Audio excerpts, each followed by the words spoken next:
So this video is for removing the cover of the item number SFB0418. It's a magnetic mini exercise bike. On this end, I've already picked it up to where I've already got the hardware out from the cover. You have two screws on this end, these kind, and then the remainder on the other side. Once you take those off, your cover will be as is. However, in order to take it off of this completely, to remove it, you have the crank arm in the way. So I've already disassembled the pedals here. You have a left, you have a right, they color coordinate. Always remember on your left pedal that it has, on the thread of it, it is reverse threading, meaning that you will tighten by turning left or counterclockwise, and you will loosen by turning right or clockwise to take it off. That's just the pedal itself. So once you've removed your pedals, the right is just standard left to loosen, right to tight. So once you've removed your pedals, then you'll see these caps that are in place here. Use a standard screwdriver. They come off very easily. You just pop them out. That will expose the thread, which has like a flange type of nut on it. You'll use then at that point 14mm socket and socket wrench. It slips right over. You'll need to hold one end of the crank while you're doing it, obviously on the left side. Like I said, you're going to loosen by turning to the left. I mean on the right side, you're going to loosen by turning to the left. And on the opposite side, when you loosen, it's going to be turned to the right. But you will need to secure the crank while you're doing so. So once you've done that, and you've got your flange nuts off on both sides, then you'll want to come in. You're going to need what's called a park tool. That's this tool right here. When you're fitting it into here, you'll need to make sure first, before you begin, that you back this out. The thread in the center, you need to back it out far enough to where you can come into here. The thread is very, very precise, so you'll want to make sure that you align it properly. If it doesn't begin to thread in smoothly, or you feel like you're missing, chances are that the thread is not aligning. Just, align it as close as you can to it and as straight as possible, and turn slow initially. You'll feel it catch. Once it does catch and it's on, then you'll want to come in with a crescent wrench. You can probably pause because you don't have one. Crescent wrench at that point. Tighten it in place a little bit more.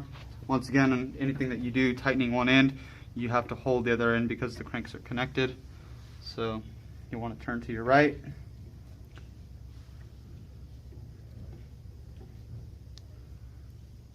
Just enough to where it's snugged into place. You don't have to wrench it, just snug it in. And then this piece, when you move this inward, when you tighten this is what's going to cause, since this piece is already locked in, when this thread pushes in, it's going to pull this crank outward. So you'll hold your crank on the other side.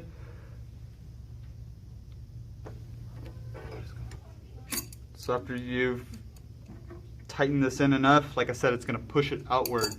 So once it threads in, it'll come off.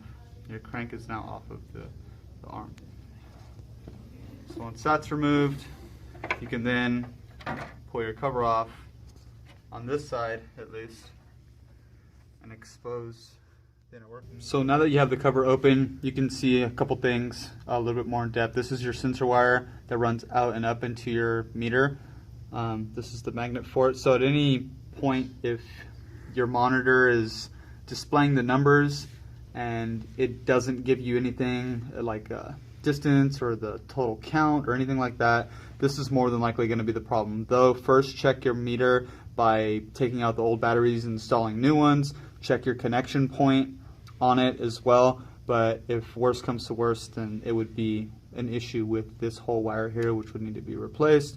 To do so, it looks fairly simple. It's a Phillips screwdriver. You just unscrew here, attach the new one, and you're good to go. If you come working over this way a little bit, this is your pulley right here. this piece that I'm operating with my thumb manually. That's basically what's, when you turn, is the rolling wheel for the belts that are in between. And for this piece, it's a 11/16 wrench. In order to loosen the pulley that's here, you'll need to secure the axle that's inside with a wrench. You can see it right here, this piece. If you just turn this to try to loosen it, you see it's just free turning. So you need to bring it around to a position. There's notches on it. Once you can bring the notches around to where you can get your wrench on it, you'll need to hold this wrench in place as you turn at the same time.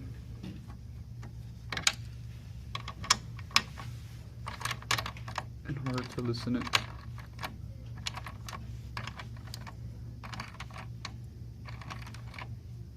Might actually be a little bit smaller than an 11/16, but that's okay. 11/16 is what we're using and it will work.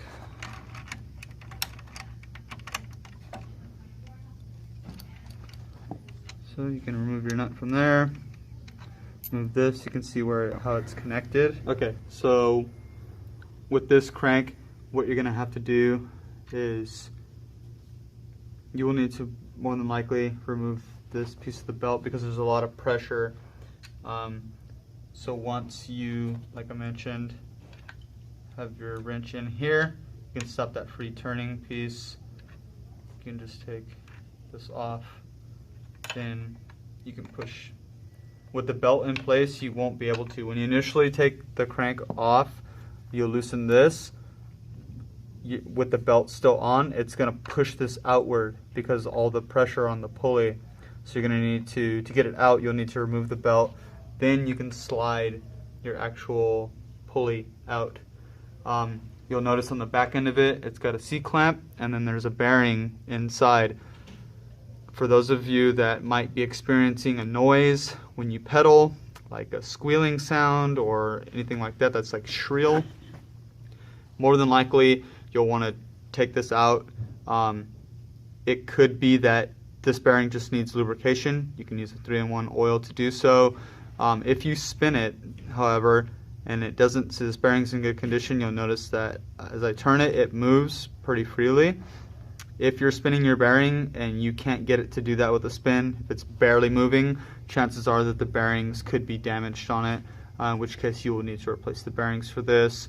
To do so, once you have it out and you have the replacement bearing, you'll need to remove the C-clip in order to pull that off and actually extract the bearing from this piece.